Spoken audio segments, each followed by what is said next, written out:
Good evening, students. How are you? NCERT Physics, Class 11, Chapter number 4 according to the new NCERT and Chapter number 5 according to the old NCERT, Laws of Motion. Question number 11 का solution लेकर के आप ले आए हैं। तो अगर आप इस चैनल पे नए हैं तो काइंडली से सब्सक्राइब कर दीजिएगा, लाइक कर दीजिएगा। आइए क्वेश्चन को सबसे पहले पढ़ते हैं। A truck starts from rest, यानी इनिशियल वेलोसिटी 0 है, and accelerates uniformly at the rate of 2 meter per second square. At t equal to 10 seconds, a stone is dropped by a person standing on the top of the truck, 6 meters high from the ground.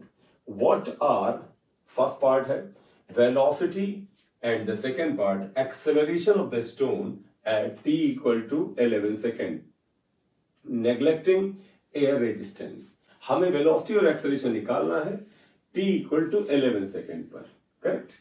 तो पहले तो इसको थोड़ा छोटा कर लेते हैं। A truck starts from rest, means initial velocity is equal to 0 and accelerates uniformly at 2 meter per second square. Acceleration equal to 2 meter per second square. It is the acceleration of the truck. At t equal to 10 seconds, a stone is dropped by the person standing on the top of the truck. 6 meter height, truck की height जो है वो 6 metre दे दी गई है और उन्होंने कहा कि 10 सेकंड के बाद एक स्टोन ड्रॉप किया गया। तो हमें पहले ही निकालना चाहिए कि 10 सेकंड के बाद ट्रक की वेलोसिटी क्या है, क्योंकि जो वेलोसिटी ट्रक की होगी, अगर ऊपर से आप एक स्टोन को ड्रॉप करेंगे तो आपको पता है ऐसी चीजें जिस प्लेटफॉर्म से ड्रॉप की जाती हैं उसी की वेलोसिटी को एक्वायर कर लेती हैं।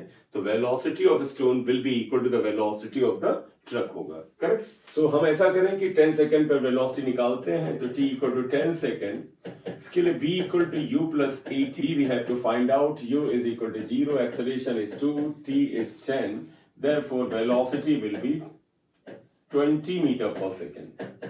लेकिन ये हॉरिजॉन्टल वेलोसिटी है। अगर माने ट्रक की हाइट h इन्होंने दे दिया है and that is how much, that is 6 meter high. तो यहां से वो बंदा 6 मीटर की ऊंचाई से ड्रॉप कर देता है स्टोन को। तो एक ट्रक है जिसकी ऊंचाई 6 मीटर है और यहां से बंदा एक स्टोन को ड्रॉप करता है। जब ड्रॉप करेगा तो इसकी हॉरिजॉन्टल वेलोसिटी, इस जगह पर इसको हम ux से लिखें, that will be equal to 20। अब स्टोन ट्रक से ड्रॉप हो गया है, यानी अब उसका ट्रक से कोई भी कांटेक्ट नहीं, अब वो अंडर ग्रेविटी गिरेगा। तो इसलिए ये ग्रेविटी के अंदर गिरेगा, यानी g इक्वल टू यहाँ पर -10 या -9.8 लेंगे।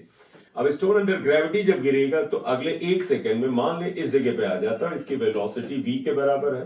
v के दो कंपोनेंट होंगे vx और vy। हमें यहाँ पर vx vi पता करना है 1 सेकंड के बाद। 1 सेकंड के बाद वैल्यू चाहिए। दे वांट एट 11 सेकंड, क्योंकि 10 सेकंड तो पहले चल चुका है। अब 11 सेकंड में बताना है, नहीं 1 सेकंड के बाद बताना है। तो आप बताइएगा, सपोज वेलोसिटी, यहां आते हैं, सपोज velocity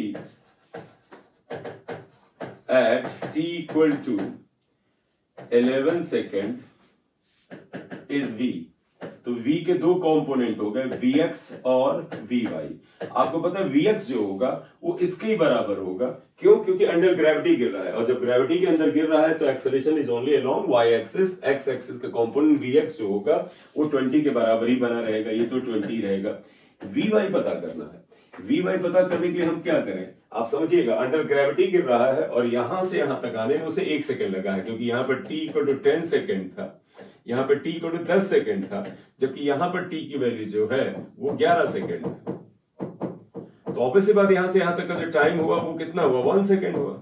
तो हम ऐसा करते हैं कि v अगर हमें vy निकालना है तो v equal to u plus gt का फार्मूला y एक्सिस पे अप्लाई कर देते हैं। v को आप लिख दीजिएगा vy, uy यहां पर आ जाएगा, प्लस g की जगह -10 t को इंटू 1 कर लीजिएगा। ध्यान रखिएगा uy 0 है, क्योंकि जब इसको आपने प्रोजेक्ट किया था इसकी x एक्सिस वेलोसिटी थी, इसकी y एक्सिस वेलोसिटी क्या थी, 0 थी, because initial velocity was the horizontal velocity of the truck. तो uy को 0 रख के इसे सॉल्व करते हैं, that would be equal to 0 -10 आया। इसका तो vx इक्वल टू -10 आया, -10 बताता है डाउनवर्ड को।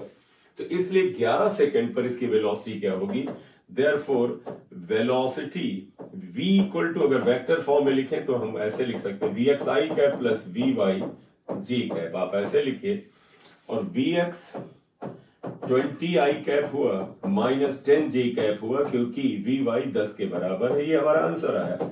मैग्नीट्यूड पे पूछ रहे तो under root 20 square plus 10 square, तो ये अंडर रूट 500 आ जाएगा और अंडर रूट 500 आएगा 10 रूट 5 के बराबर मीटर पर सेकेंड। तो इतनी वेलोसिटी इसकी हो जाएगी 11 सेकेंड पर। अगर हमें डायरेक्शन बतानी हो कि इस समय वेलोसिटी की डायरेक्शन क्या है, तो सपोज ये एंगल अल्फा बनाता है एक्स एक्सिस के साथ, तो आपको ध्यान है कि ये कंपोनेंट अगर वी है तो tan अल्फा क्या हो जाएगा, y कंपोनेंट ये भी वी होगा। मैं रिपीट कर दूं, अगर ये वी है तो ये कंपोनेंट भी वी होगा, tan अल्फा होगा वी अपॉन वी एक्स। तो let v makes angle alpha, then आइएगा tan अल्फा क्या हो जाएगा V upon V X. V is how much, यहां पे देखिए मैं 10 और 20 हाफ आ जाएगा। आप ये कह सकते हैं कि माइनस में है, तो ये एंगल तो हमने डाउनवर्ड डायरेक्शन में ले लिया, आपको दिख रहा है ये माइनस में, आपको दिख रहा है। डायग्राम में थोड़ा और क्लियर कर दूं आपके लिए।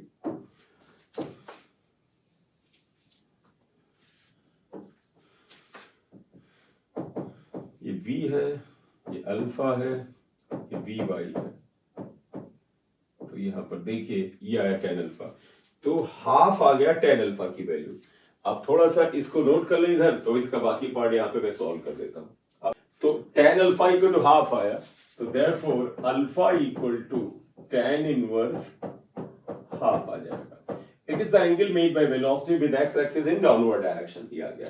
सेकेंड पार्ट इन्होंने ये भी पूछा था, what is acceleration of the stone at t equal to 11 second. आप बताइए, t इक्वल टू 10 सेकंड पे ड्रॉप किया था, 11 सेकंड पे यहां पर है, और इस समय एक्सेलरेशन अगर गौर से देखें तो सिर्फ ग्रेविटी का एक्सेलरेशन है, क्योंकि आपने ट्रक से जो वेलोसिटी दिया वो थी 20 मीटर पर सेकंड, बस हॉरिजॉन्टल वेलोसिटी तो कांस्टेंट रह गई, केवल वर्टिकल वेलोसिटी बदल रही है, वो भी इस एक्सेलरेशन की वजह से।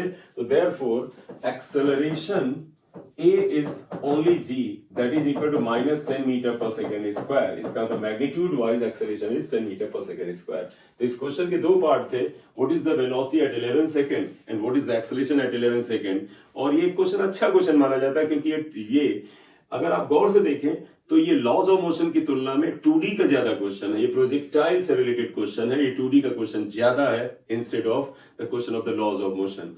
अगर आप इस चैनल पे नए हैं तो काइंडली से सब्सक्राइब कर दीजिएगा, लाइक कर दीजिएगा। नेक्स्ट लेक्चर में क्वेश्चन नंबर 12 लेंगे हम लोग। Thank you very much, this is M Singh sir here, thank you.